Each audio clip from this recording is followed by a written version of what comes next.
Friends, I shall sing and recite 2 verses from the Kathopanishad. It is the same subject of Brahman and Atman. These 2 verses indicate that there is but one reality, and it resides in the heart of every manifestation. He who is able to experience this one reality in the midst of many forms, he attains to happiness, he attains to peace. After these 2 verses, I shall sing a very short song, a poem by Kabir, about whom we heard this morning. Kabir was a great Indian mystic. Only he was born in India, that's all. Otherwise, mystics, the great spiritual people, belong to all races, to the entire humanity, and to all ages. Now this Kabir says that, where do you go out in search of me? That is the reality. Where do you go? I am not in the temple, I am not in the mosque, I am not in the church. I may be, but you may not find me there. So I am not in these places, nor am I in the rituals or in ceremonies. But if you know how to seek me, how to search for me in your heart, then you will find me in a moment, because I am the breath of all breaths. I am the life of all life.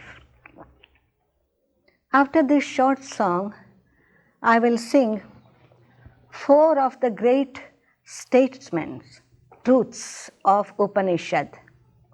Some of you may know about them. The first is Aham Brahmasmi. I am Brahman. Tattvamasi. Not only I am Brahman, but you are also that thou art. Then Sarvam Khalu Idam Brahma. This entire universe is pervaded by that same Brahman or the same divine reality. Anandam Brahman. The nature of that Brahman is Ananda, the bliss, the pure joy. And once again, a very short song by Kabir conveying this very idea.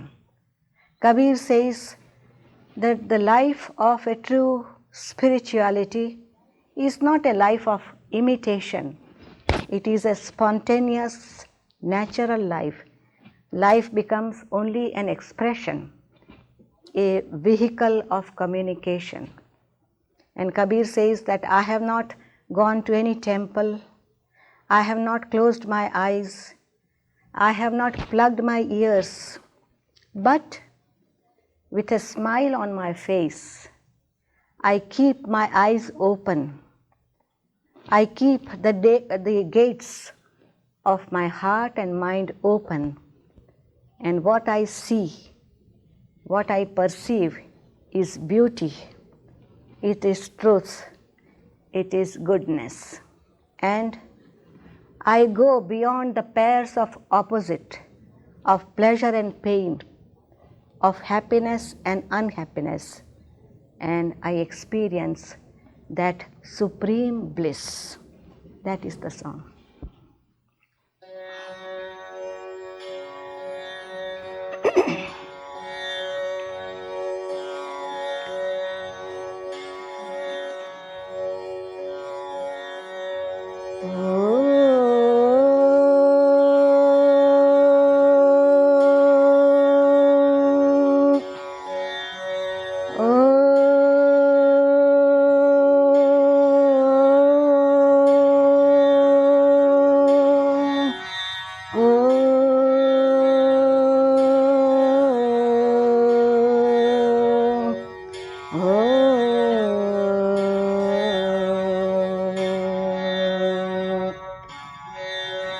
एको वशी सर्वभूतान्तरात्मा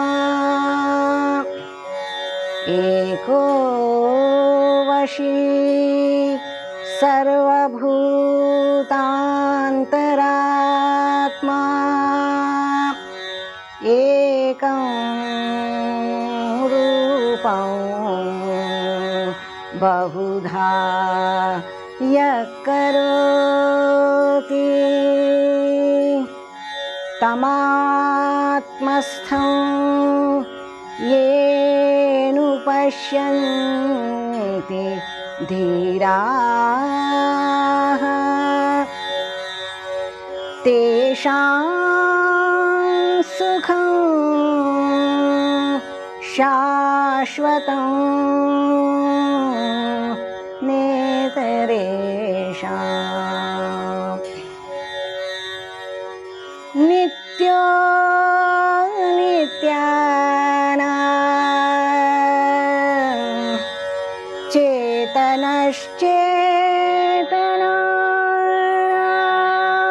चेतनश्चेतनानां नित्यो नित्यानां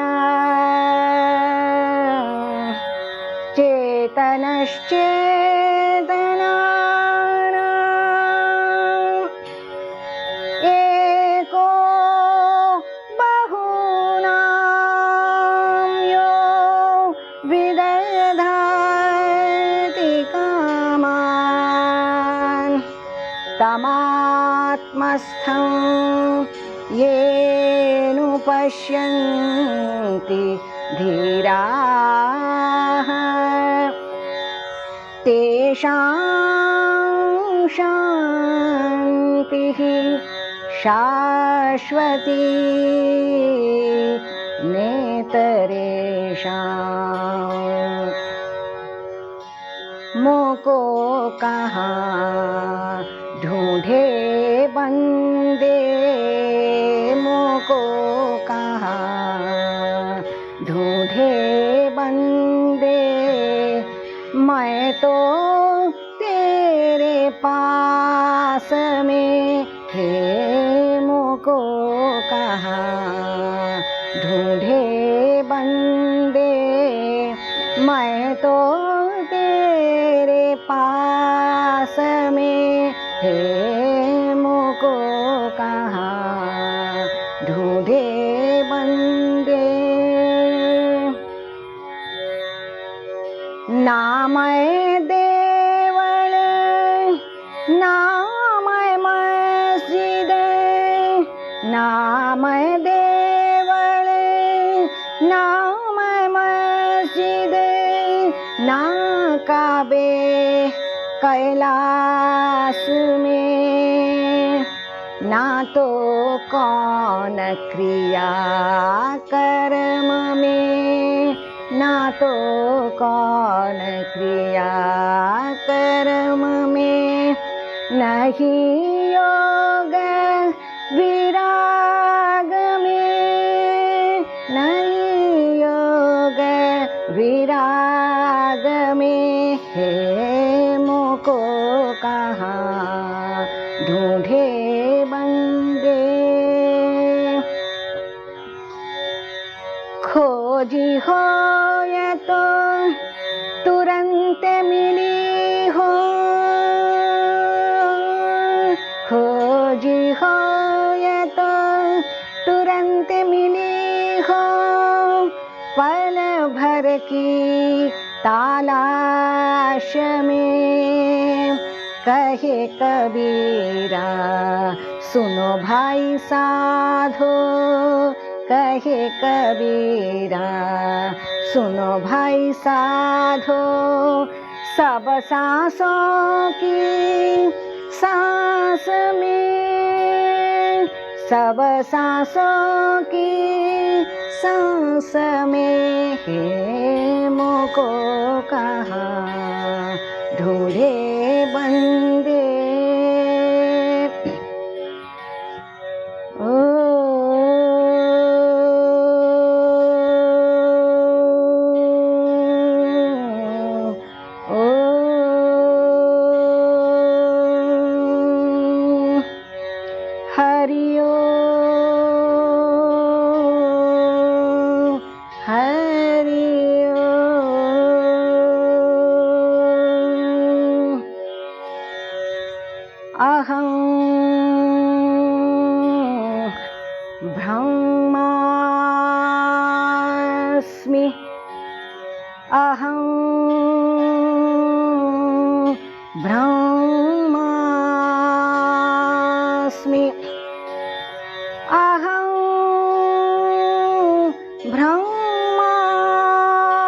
ब्रह्मास्मि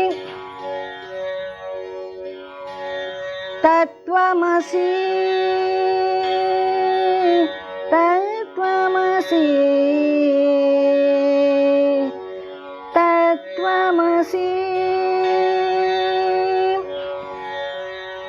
सर्वं खलु इदं ब्रह्म सर्वं खलु इदं ब्रह्म सर्वं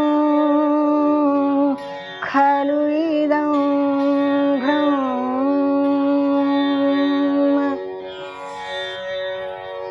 आनन्दं ब्रह्म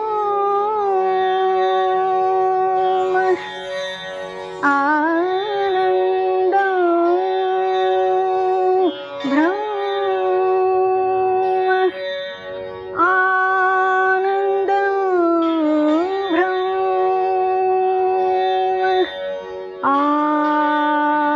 आनन्दं ब्रह्म साधो सहज समाधि भले साधो सहज समाधि भली रे भली रे भली रे साधो सहज समाधि भले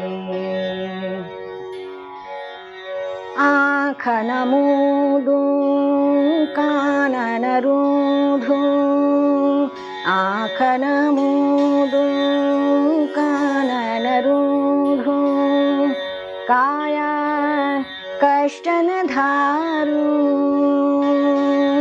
आँख न मूंदूं कान न रूंधूं काया कष्ट न धारूं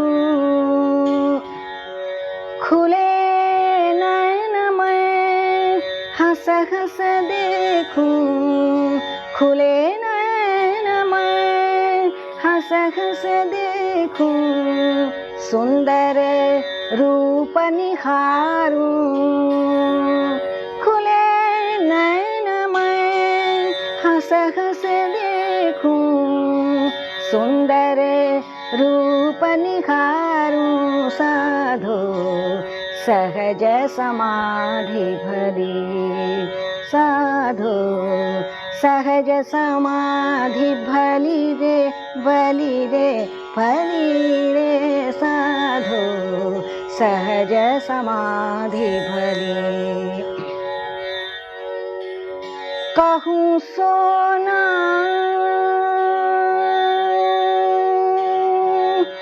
ना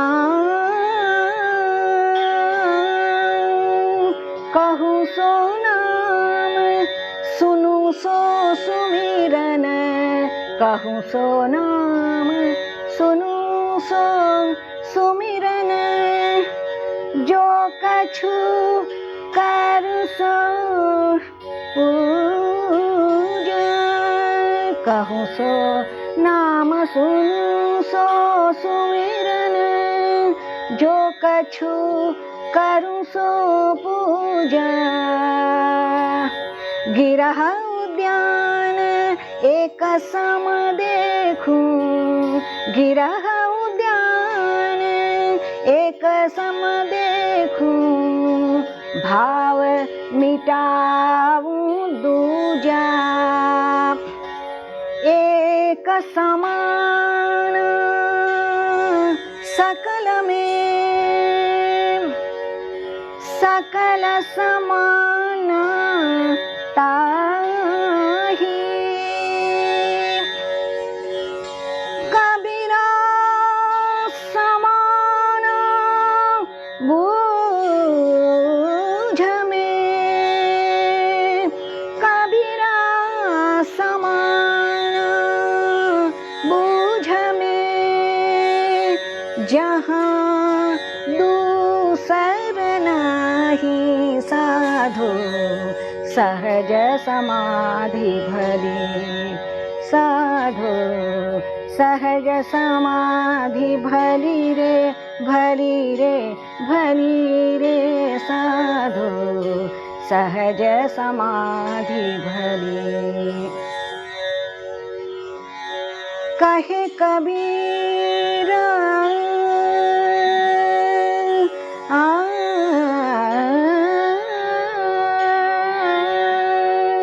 कहे कबीर यह उन्मनि रहनी सो परगट कर गाई।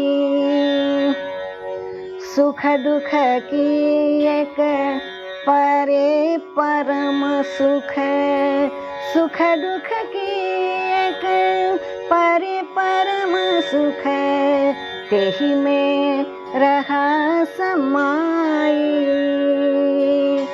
सुख दुख की एक परे परम सुख, तेहि में रहा समाई। साधो सहज समाधि भली, साधो सहज समाधि भली रे, भली रे, भली रे साधो सहज समाधि भली। आनंदं ब्रह्म तत्त्वमसि अहं ब्रह्मास्मि, अहं ब्रह्मास्मि।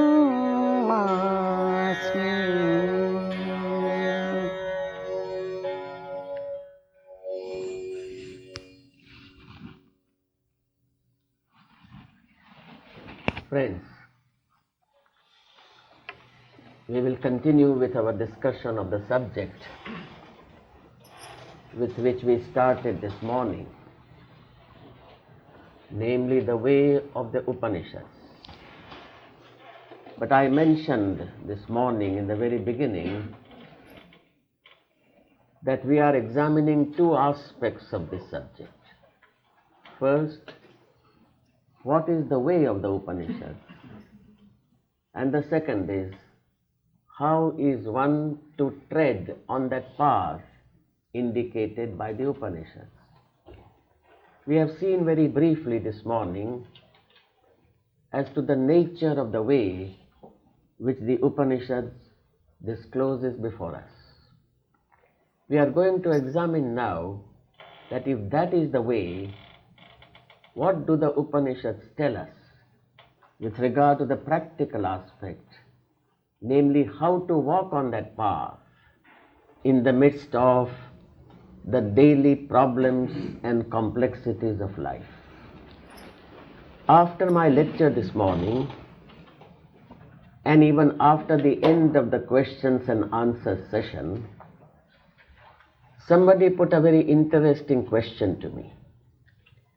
The question is, what do the Upanishads say?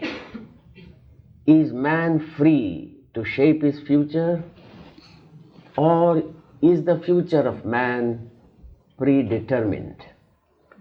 This is, of course, the age-old question, free will and determinism, what is called in Hindu philosophy as prarabdha and purushartha.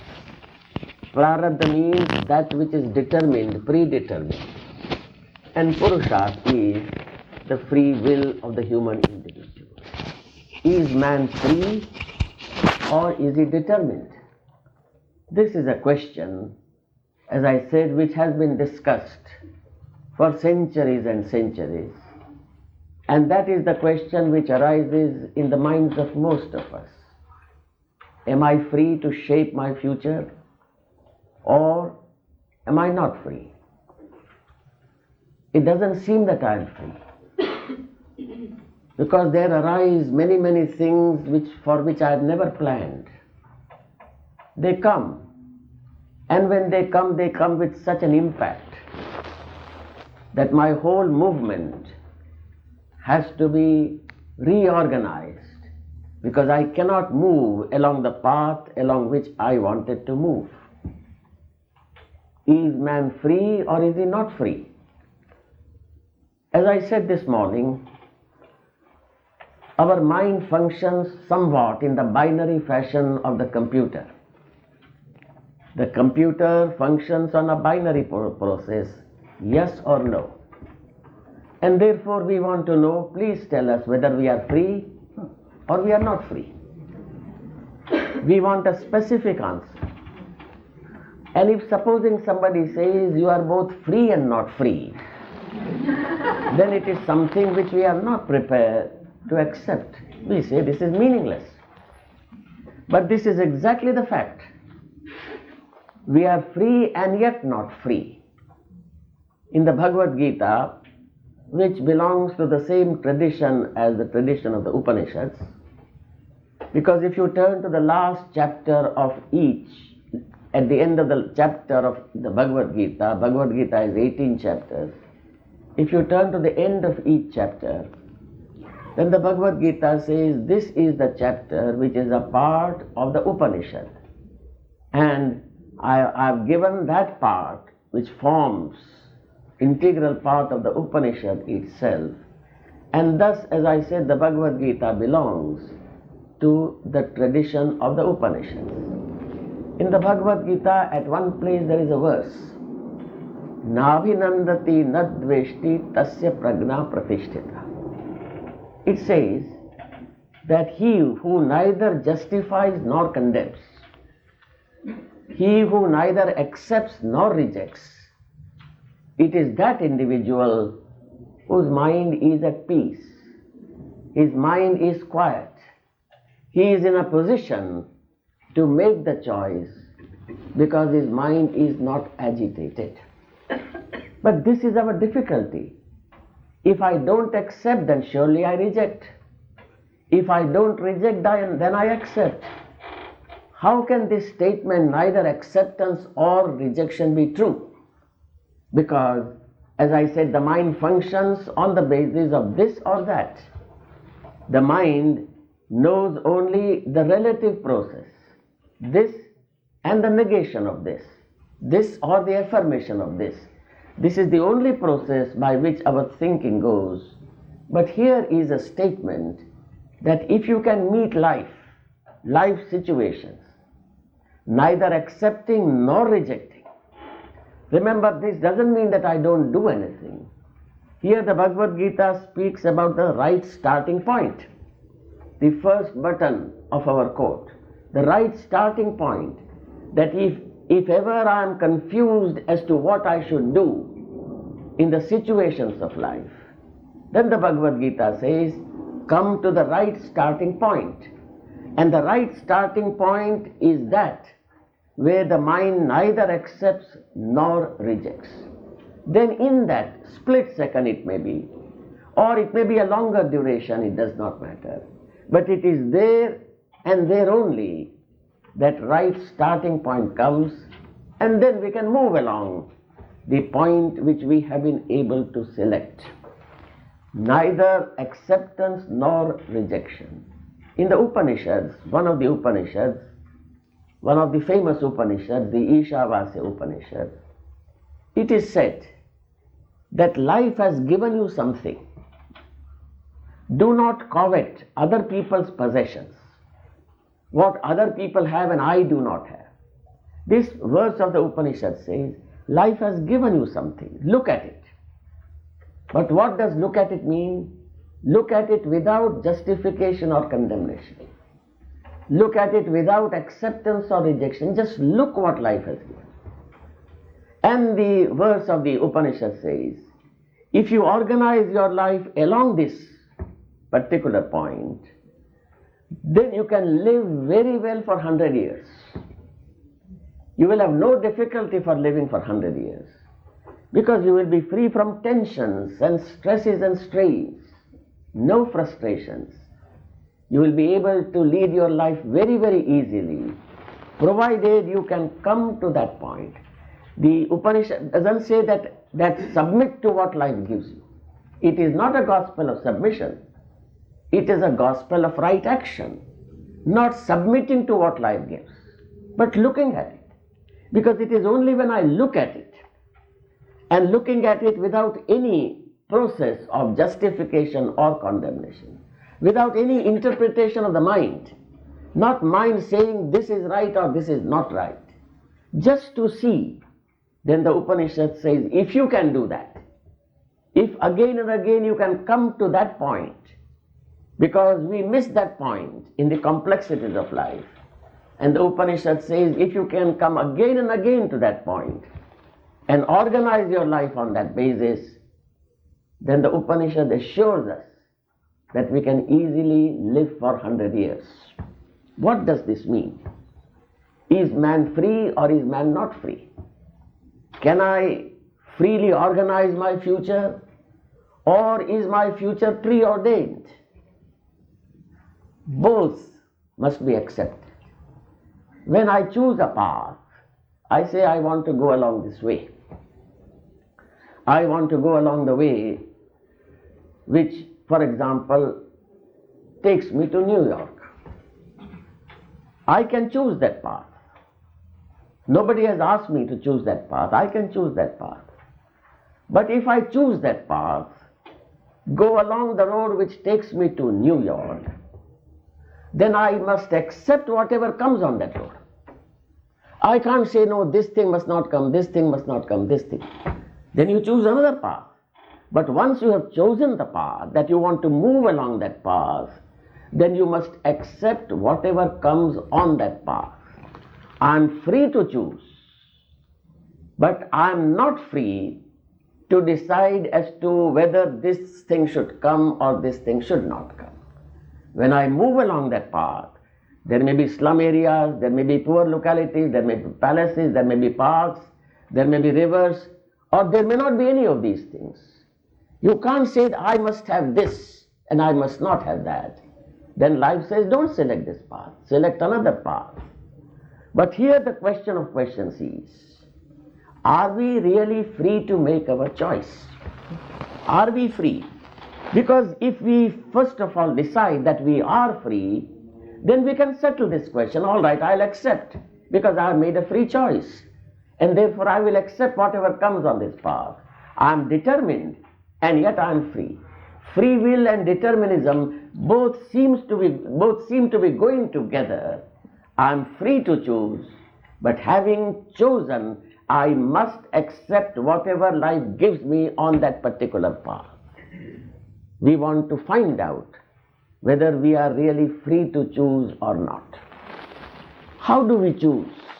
How do we make the choice? Obviously, we make the choice through the mind. The mind chooses, because the mind is the only instrument of action that we have. But see what has happened. Instead of using the mind as an instrument of action, we are using the mind as the instrument of knowledge. Mind is not the instrument of knowledge. Mind is the instrument of action. Once decided, once chosen the path, once having known certain thing, then it is for the mind to take us along that path, speedily or slowly, whatever may be the case. In other words, this distinction needs to be understood. We have asked the mind not only to serve as an instrument of action, but also as an instrument of knowledge. We must remember that knowledge has different grades. In Hindu psychology, these different grades of knowledge have been discussed. The first grade of knowledge is ignorance. Ignorance is also knowledge. To be ignorant of something constitutes knowledge, and therefore this is the first grade of knowledge. From there we come to the second grade of knowledge. What is the second grade of knowledge? The sensorial knowledge, the empirical knowledge as we call it. What the senses bring us, what the senses respond to, and due to those responses, senses bring particular information to us. This is knowledge. If we quite realize that what we call knowledge is nothing but the gathering of information. We have lots and lots of information. We have information about God. We have information about reality. But information is not knowledge. Somehow we have mistaken information for knowledge. This information is the second grade in the process of knowledge, where we are governed by the sensorial reports, governed by what the senses bring us by way of its responses and reactions. Then we move further.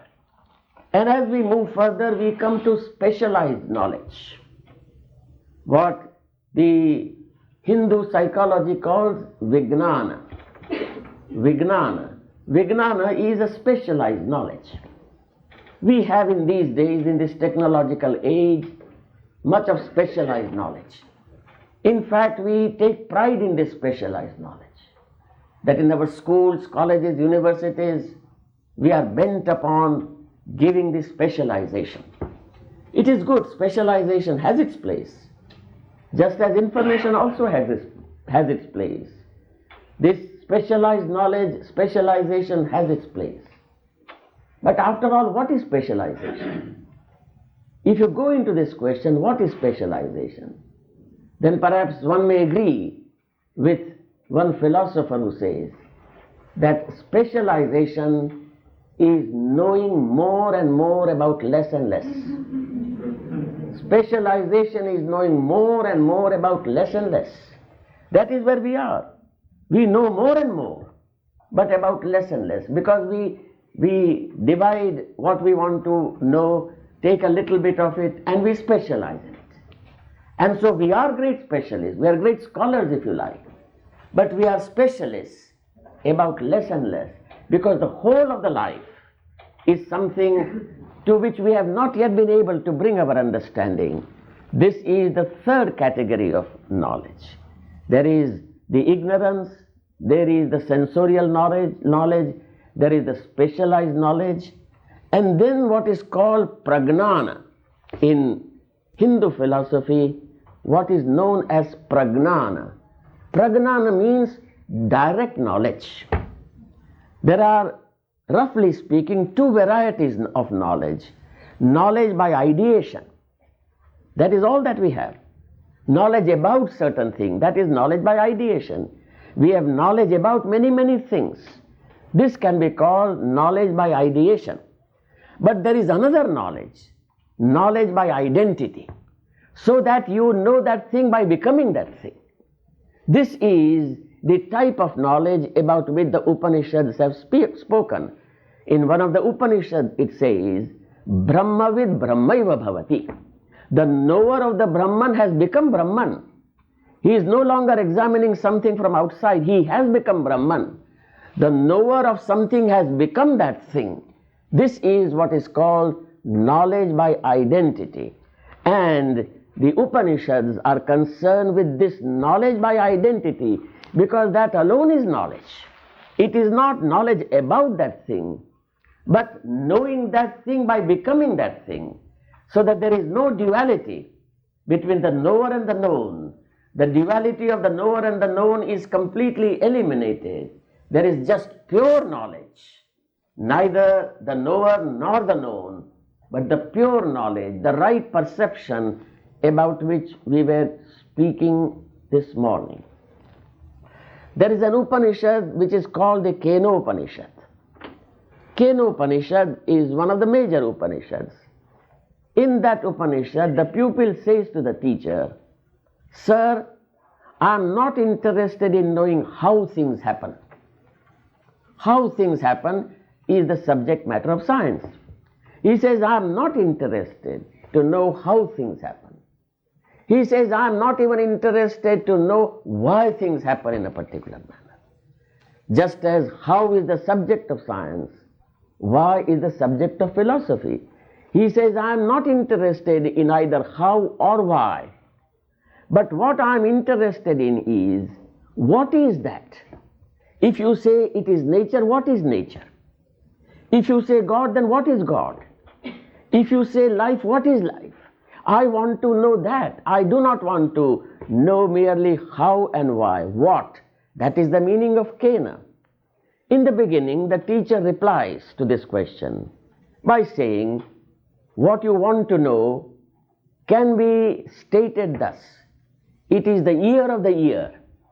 It is the eye of the eye. It is the mind of the mind. And the people got more confused. What do you mean by mind of the mind? What do you mean by ear of the ear? After all, I know 1 ear or 2 ears, but what do you say by saying it is the ear of the ear? Not the ear, but the ear of the ear itself. Not the eye, but the eye of the eye itself. Not mind, it is not mind, it is the mind of the mind. In other words, here in the Kena Upanishad, the teacher is speaking something that is intangible. I can understand ear, but I don't know what ear of ear is. I can probably understand what mind is, but what is the mind of the mind? In other words, as I said, this Upanishad is speaking about the intangible. This whole universe can be broadly divided into 3 layers. One is the visible universe, the other is the invisible universe. That universe which cannot be cognized by the senses, but which can be cognized by what is known as the extrasensory perception. That is the invisible universe. But there is a third category of this universe, which is the intangible. Intangible. In the Bhagavad Gita, there are 2 chapters, where in one chapter Shri Krishna reveals to Arjuna, the disciple, his universal form. Because Arjuna said, Lord, I want to see your universal form. And the Lord said, all right, I will show you. But he said, with these eyes you won't be able to see. I will have to give you some other perceptive agency, then you will be able to see what I want to reveal. In other words, here in this chapter, the Bhagavad Gita is dealing with the problem of the invisible. That which is invisible, that to which the senses cannot respond, that which lies in that area which is known as extrasensory area. But there is another chapter, because when the Lord revealed this form, the universal form, at the end of that chapter, Arjuna, the disciple, says, Lord, I am afraid, I don't want to see anything further. Please stop it. Come down to your form to which I am accustomed, because this is something that is very, very terrifying. And therefore he says, I don't want to see further. But if you go to the next chapter, or the earlier chapter, the Bhagavad Gita, in that Bhagavad Gita, Shri Krishna reveals to Arjuna the splendor of splendors. Vibhuti Yoga, that is known as Vibhuti Yoga, splendor of splendors. And Lord says, my splendors are everywhere. Just open your eyes and you will be able to see my splendors. You don't require extrasensory perception at all. Here and now, wherever you are, if you are sensitive enough, you will be able to see my splendors all over the world. In other words, while in that chapter of the universal form, the Lord was talking of something invisible, here in this chapter, the splendor of splendors, the Lord was talking about something that is intangible. Here and now it can be experienced. But then why are we not able to experience it? We are not able to experience it because of the difficulty of that perceiver. Because the perceiver throws screen after screen, and therefore that which is cannot be seen because of the obstacles that have been created by the perceiver himself. And therefore, in order to understand that which is intangible, it is this perceiver that must go. In a very fascinating book of Bertrand Russell, entitled The Impact of Science on Society, that is the title of that book, Bertrand Russell puts a question. The question is, will man be able to survive now that he has come in possession of such enormous powers? Will man be able to survive? Because he has come in possession of enormous powers, the nuclear power, and we yet do not know what can happen because of the possession of the nuclear power. He says, will man be able to survive? And he gives an answer. And the answer in that same book, The Impact of Science on Society, he says, man has no chance of survival if knowledge only remains knowledge. But he says man has every prospect not only of survival, but of rising to greater and greater heights of achievement, if only he would know how to transform knowledge into wisdom. If he can transform knowledge into wisdom, then of course he will survive. Whatever may be the hazards, he will be able to survive. Not only he will be able to survive, he will be able to rise to greater and greater heights of achievement, to transform knowledge into wisdom. This is the secret that you find in the Upanishads, transforming knowledge into wisdom. First of all, transforming information into knowledge. We have information, we have not yet come to knowledge. We must transform information into knowledge. How does this happen? This can happen only when I hold my information tentatively, not dogmatically, not fanatically. But I've learned this, probably there may be other aspects also. Sri Aurobindo says in his Yoga of Synthesis that from the beginning I made it a point that if I knew something, I would like to know something of the opposite view also. And when I started collecting the opposite view, then the whole prestige of intellect was gone. This is the first thing that has to be done. The prestige of intellect. We think that intellect is everything, it is the final word. That what satisfies intellect has validity. What does not satisfy intellect has no validity whatsoever. To transform information into knowledge, we must be ready to take other viewpoints also, to keep the mind open, to learn more and more of the viewpoints. Because there are many, many viewpoints, even to a particular problem. To look at many viewpoints, a variety of viewpoints, will enable us to transform our information into knowledge. But that is not enough. There must be a further movement where we are engaged in transforming knowledge into wisdom. Because wisdom alone can save us. Wisdom alone can enable us to make the right choice in the midst of the complexities of life. Wisdom alone can do it. But how to transform knowledge into wisdom? It is here that we are once again faced with the same problem. If the knower of the knowledge could be eliminated, if the perceiver of the perception could be eliminated, if the observer of the observation could be eliminated, then that knowledge becomes wisdom. That which prevents knowledge from becoming wisdom is the perceiver, is the knower, is the I. I know it, and because I know it, it must be right. One of the Upanishads says that there are two types of darknesses. One is the darkness that is caused by ignorance. And the Upanishad says it is easy to dispel this darkness. Darkness caused by ignorance. But there is another darkness, much deeper. And he says that is the darkness of knowledge. Darkness of knowledge, it is very, very difficult to dispel. And perhaps you and I of this age are suffering under this darkness of knowledge. I know, but what do we know? We really do not know.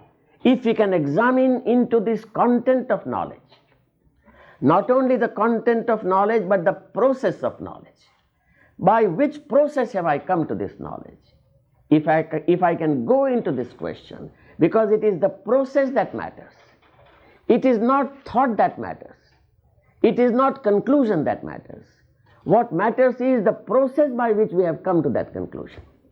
If we can again and again examine this process, then in examining this process, it will be possible for us to know the secret of transforming knowledge into wisdom.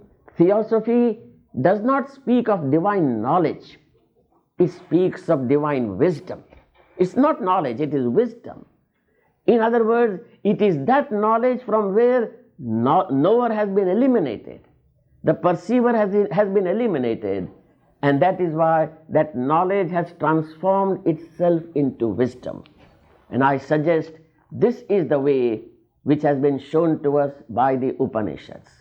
I said this morning that the Upanishads show us the third way, the middle path, the path of neither acceptance nor rejection. If we can be for a split second at that point, it's a timeless moment. But if we can come to this timeless moment, then in that timeless moment, we have a new vision, we have a new perception. We have a perception that is pure and unsullied. We are able to come to the understanding of what wisdom is. But the question of questions is, how to eliminate this perceiver, this knower, this experiencer, or if you don't like to use these words, how to remove this I? Because it is the I which is the greatest obstacle. If we are not able to move in life, it is because of this I.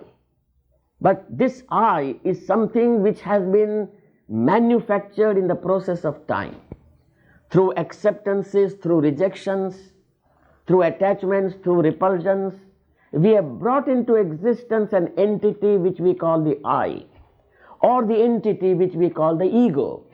It is this ego which stands in the way, and it is this ego that judges everything, and it judges all the time on the basis of the memory, on the basis of the past experiences. It is this memory which is the stumbling block so far as our leading of life is concerned. It is this memory which does not allow us to see things as they are. All the time the memory comes with a judgment. Reject it, accept it. All the time with that judgment. But if I can be free, even for a little while, from this interpretation of memory, this impact of memory, then in that interval, which is the creative interval, in that interval, we will be able to see something which we have not seen so far. It will be right perception, because for the time being, the perceiver has been kept in abeyance. Madame Blavatsky, who was the founder of the Theosophical Society, says in one of her most fascinating books, The Voice of the Silence, she says at one place, "Kill in thyself memory of all experiences. Look not behind, or thou art lost." Look not behind, or thou art lost. This is the statement that is made. Memory, but memory is our only guide. Without memory, are we not likely to be lost? Because we move about in life because of the guidance that is given by memory. We are not talking here of the factual memory. We are not talking of some facts which we have gathered. We are talking of another category of memory. And that other category of memory may be described as a psychological memory. It is this psychological memory, the memory of past experiences, which we are hugging to, which we are holding fast to. It is that memory of past experiences. In other words, the memory of the unfulfilled desires of the past. In our life, there is so much of hangover, all the time hangover, because no experience is ever completed. The incomplete experience of the past serves as a hangover. And it is this hangover which does not allow us to meditate at all. Try it. We are unable to meditate because that hangover, something which has remained unfulfilled, something which has remained incomplete, it is that which pulls us in that direction. A person who can move in life, completing experiences, so that nothing is left incomplete, completing everything, so that he moves with a fresh page, nothing of yesterday, but completely cleaned of all the vestiges of the likes and dislikes of the past. It is this that we are speaking of when we speak of a complete freedom from the impact and the disturbance of the psychological memory. It is this psychological memory which does not allow us to see things as they are, because all the time it colors, and the color of yesterday is brought all the time. Either it is the non-fulfillment of the past, or it is the anticipation of the future. Never are we aware of the present moment. Our life is lived from the past to the future. We all the time skip over the present moment. But one can live only in the present. How can we live in the past? The past is no more. How can we live in the future? Future has not come. We must live in the present, but it is this present which the mind is never aware of. The mind does not want us to look at the present. The mind all the time pushes us from the past to the future, entirely unaware of the present moment.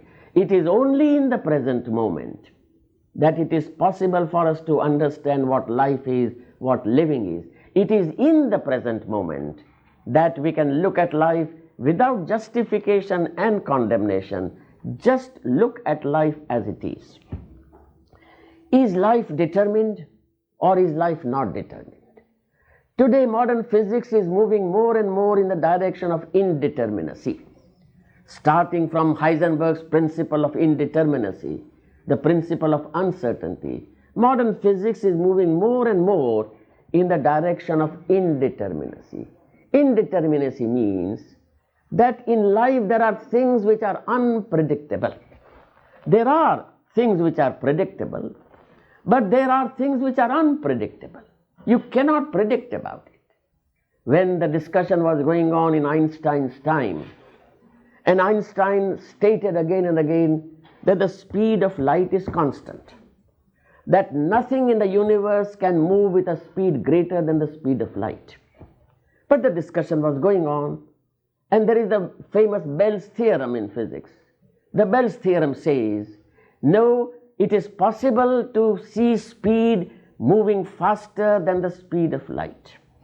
For example, it is said that if one electron is moving at a particular axis from right to left, if another electron which was attached to it is separated and moved miles and miles and miles away, thousands of miles and millions of miles away, the moment this electron changes its axis, that other electron also changes its axis. There was not sufficient time for light to travel. How did this happen? Why did the other electron change? Who communicated it? Leave apart, perhaps this may seem to be a very abstruse subject of physics, but it's a very interesting subject, because Bell's theorem has proved that even though the speed of light is enormous, there is something in life which operates at a speed which is greater than the speed of light. 5 or 6 years ago, we were in Holland in the month of October, and it was a clear forecast by the weather experts that there is going to be no snowfall till about the middle of November. No snowfall. Everybody was satisfied that we can go on because snowfall is not going to take place till about the middle of November. But the birds were flying. The migrating birds had started flying. And people thought that the migrating birds had lost their heads. Why should they fly when the snowfall is far away? Why did they fly? But they started flying in hundreds and thousands. And ultimately it was proved that the birds were right and the weather forecasters were wrong. Because it did snow and snowed in October. And the birds knew that this was going to happen, and therefore they were able to take action. How did the birds know? Obviously there seems to be some other means of communication than the ordinary means of communication with which we have become familiar. There have been experiments, for example, that if you train rats in England along a particular skill, and those rats take time in order to understand that skill, you will find this idea given expression to by a scientist who has given a fascinating book called A New Science of Life Itself. Sheldrake is a young artist, hardly 35 or so, young scientist, hardly 35 or so, but he has given this particular idea that if the rats are trained at one particular place, and the rats do take long time to understand that skill, but the same species of rats, if they are in America, they will pick up those skills in no time.